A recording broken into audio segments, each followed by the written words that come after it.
The topic is examining the impacts of microcredits. Hello, Mr. Musonda. Hello? The PPT is not presented here. We are not able to see. Maybe it's network problem. Because I've shared. You have shared. Okay, we are not able to see it. I think it's blank here. Oh. I'm able to see it. Maybe blank. Just have some network problem. Yeah. Okay, maybe. Can I go ahead? Yeah, you can go ahead. Okay. It's a proposal to the impacts of microcredit against poverty reduction in Zambia, a case study of borrowers under the National Savings and Credit Program. So the introduction.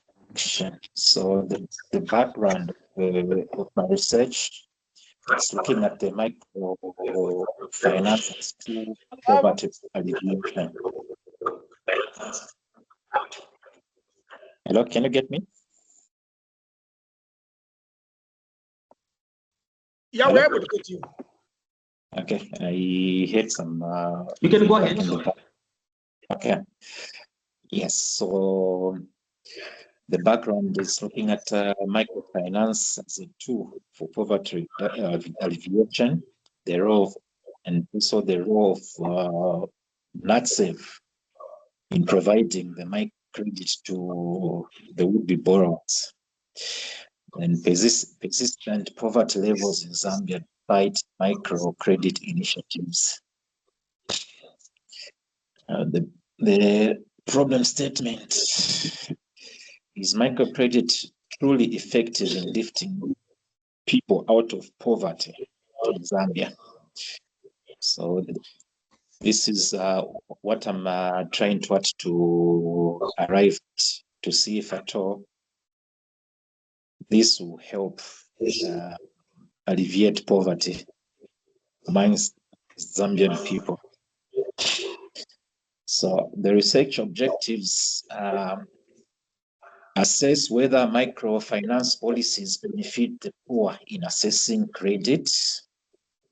And second, examine the accessibility of microfinancial institutions, especially in rural areas. Then determine whether microcredit help the poorest households escape poverty. So like on the second point here, examining the accessibility of micro institutions, especially in rural areas. Why I picked on this institution is it's spread across the Zambian provinces, mostly in the rural setup. So the reason why I picked on the institution, and it being a government institution, there was a deliberate policy to say that it has to give cheap, affordable services to the poor in the rural setup of Zambia. So the research questions. The first one: do poor households escape poverty after accessing microcredit? That's the first question. The second question: does education level influence the benefits of microcredit? Third one: do bank lending policies affect borrower success? Yeah. How widespread is microfinance in Zambia? So these are the questions which led me to do my research on this topic. Then under literature review, we have the theoretical perspectives, microfinance impact theory, which is economic empowerment through financial access. Then in financial inclusion theory, bridging financial access gaps. So the financial inclusion, this is one of the mission, the vision of the same bank I picked on to do this same research. Then cooperative studies. So I went further to research on other microfinancial institutions which are trying to also help in the alleviating of poverty amongst the people. Like in Bangladesh, I did a research on the Greenman model, since Professor Muhammad is the one who came up with the same concept of micro lending policies. In India, there's a self-help group model. So under this model, this model is helping promoting financial independence amongst the borrowers in India. Then the Kenyan mobile microfinance service, they have services of M-Pesa and M-Shawi. These are mobile services platforms which they are using to help Kenyans escape poverty by enabling savings, investments, and business growth. Then in Mexico, we have the mixed results due to high interest rates. The challenge here in Mexico is, from my research, I discovered that most of the borrowers in Mexico are actually using the borrowed funding for consumption instead of using the same monies for the same loans they've gotten for investments and building their businesses. So that is under cooperative studies, because I had to compare with other nations how they are conducting how the program is going, the poverty alleviation. Also, I just forgot to indicate Nigeria also is one of the areas I also researched on to see how the program is helping the poor in that nation. But surprisingly, most of the borrowers there, it's like the default rate is so high in that country due to laws not being all that effective when it comes to restricting on seeing if at all people are going to pay back their borrowed loans. And also the interest rates could be one of the major issues, which is making borrowers fail to pay.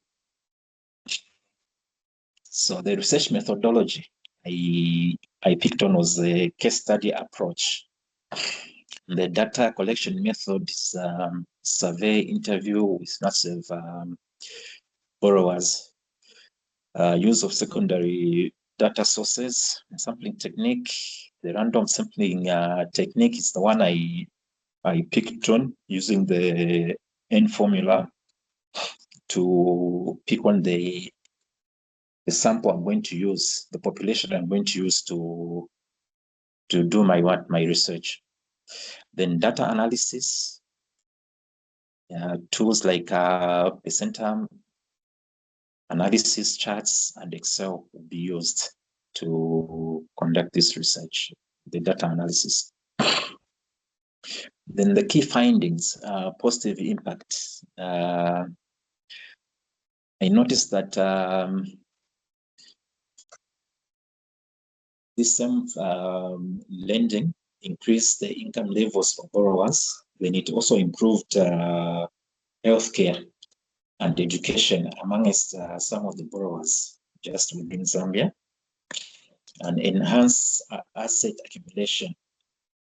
Then challenges identified, difficulty in loan repayment due to high interest rates, limited access to credit, especially in rural areas, since NATSEB is the only bank in the rural setup of Zambia. So if there were a lot of micro lending institutions in the rural setup, I feel the interest rates would have been fair.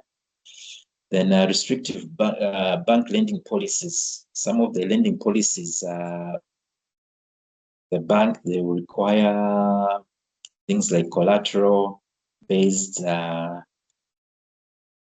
then also for those maybe in employment, they will require the issue of providing pay slips, the like. So some of the recommendations which were made were to strengthen government and microfinance institutions collaboration, then expanding microcredit services to rural areas. These are proposals which should be presented to Bank of Zambia, which is the one which supervises these microfinancial institutions in Zambia. Then provide small collateral-free loans to the poor.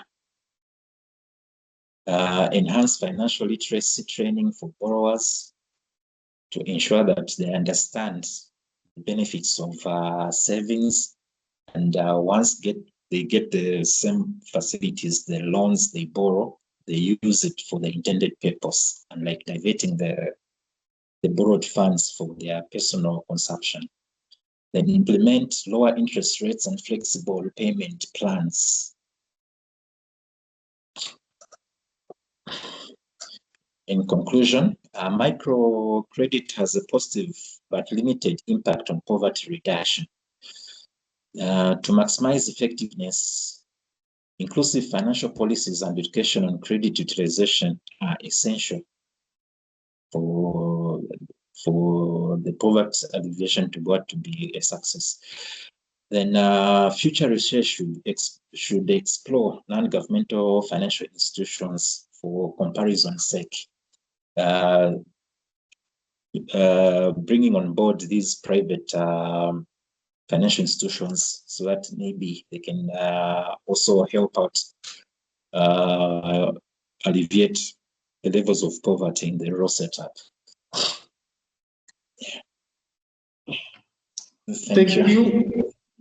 You are on time. Just remain with 1 minute to go. Oh, Thank you for your presentation. Thank you. If there is any question or clarification, please.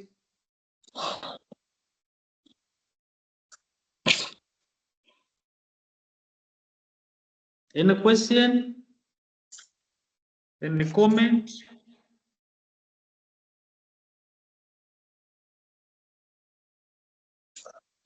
The research is Musonda, just what is your research methodology? Come again? Research methodology. What type of research you are doing on this proposal? You're asking what type of research? Yeah, type of research. Please go on the slide on research methodology.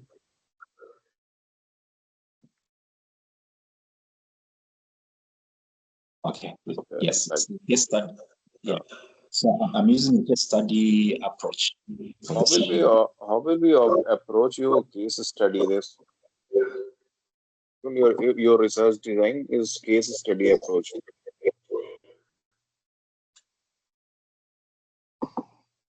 Sorry, I didn't get you. Your research design is case study approach. Oh yes. How will you elaborate this according to this topic?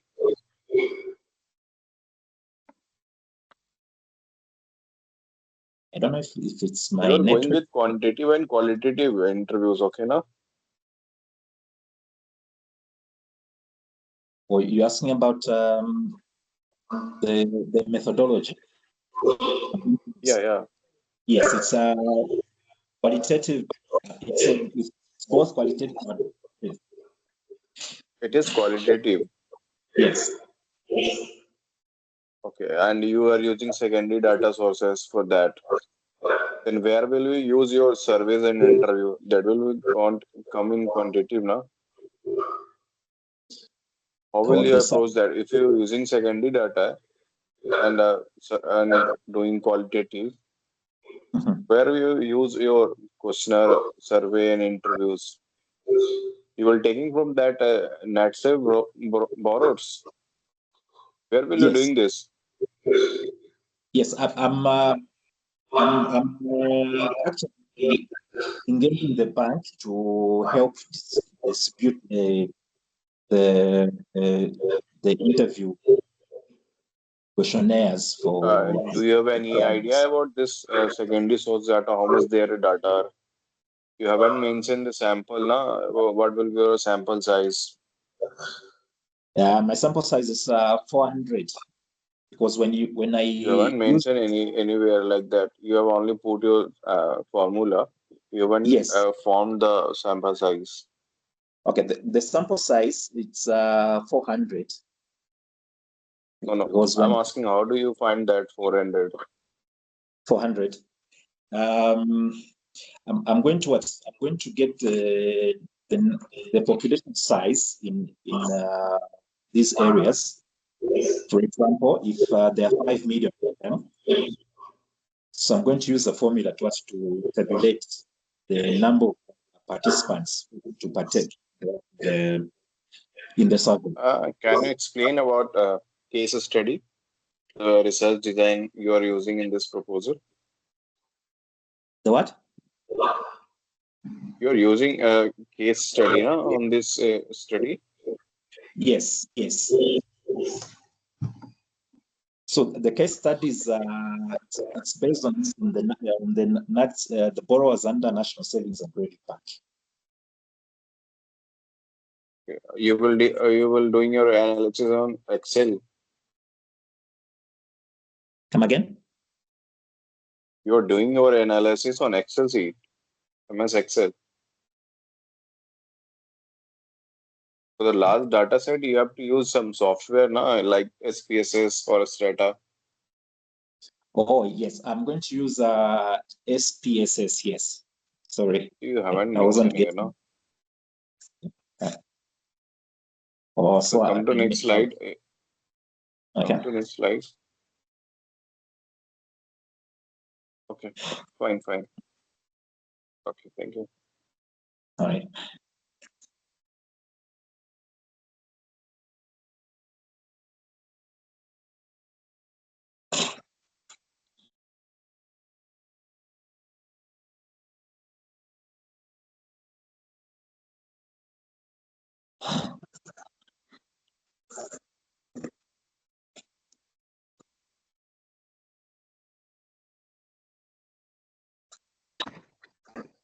Another question or comment?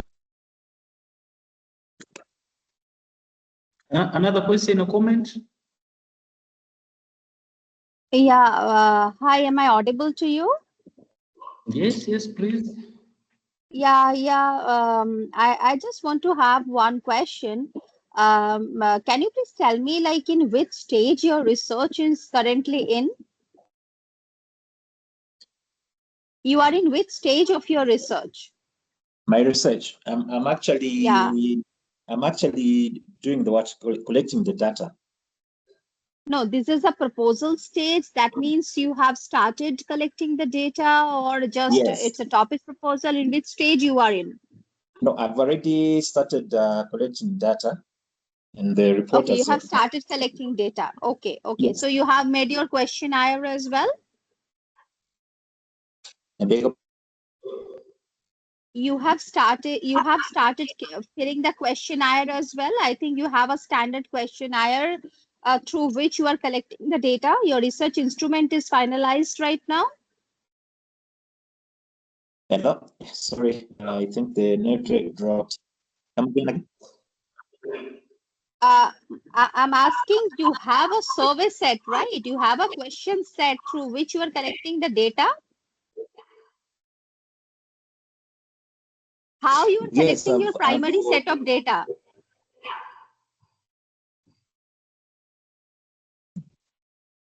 Visiting some of these branches which are nearby. Okay, so you have your set of questions, right? You have a simple questions through which you are collecting the data from the borrowers. Yes, I do have Yeah, questions. okay. Great. Now come to your next slide, Yes. please. Can you please change your slide? Yeah, now key findings.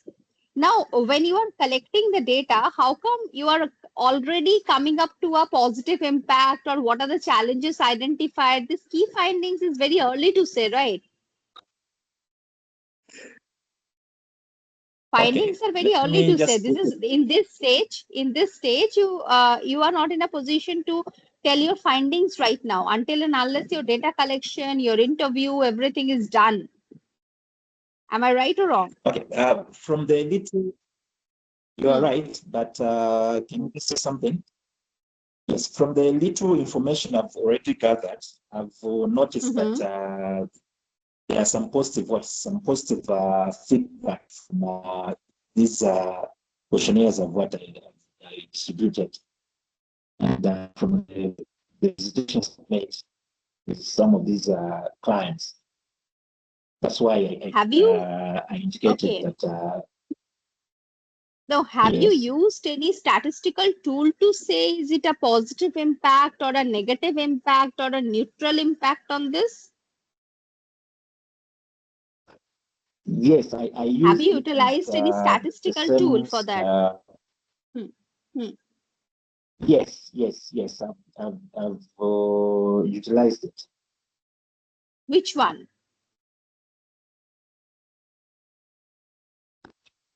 Come again? I'm saying which statistical tool you have utilized in this to understand the positive or negative or neutral impact on the borrowers.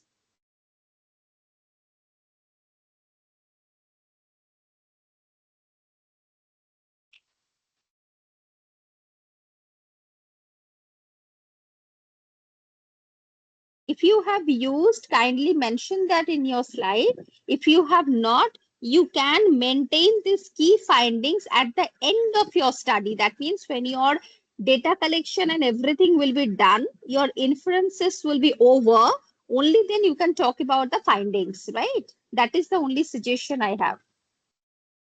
Yeah, but if you look at the slide 6 here, the tools which I use, I used Excel, the percentage, and the charts. No, that is the method. Excel is the method. I'm asking about the statistical tool which you have analyzed, the method which you have analyzed. Because for impact study, there are several statistical methods through which you can understand either it is positively impacting or negatively impacting, or there is no impact on the variables, right? Yes. Excel is for data interpretation. You are getting the output. Okay. Excel is for getting the data output. Yes. Okay, fine. All right. All the best. All the best. Thank you.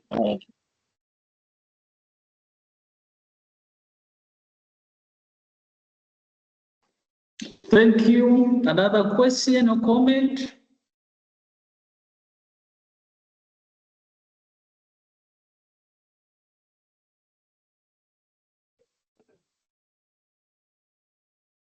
Do we still have any question or comment?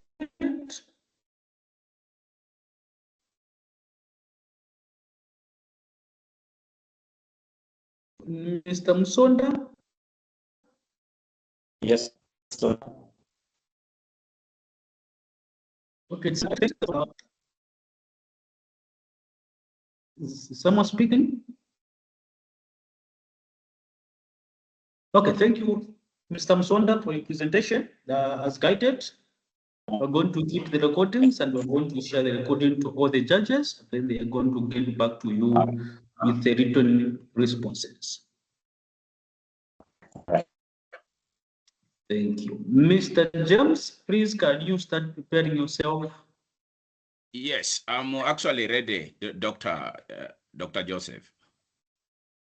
Okay. Can you hear me? Yes, please.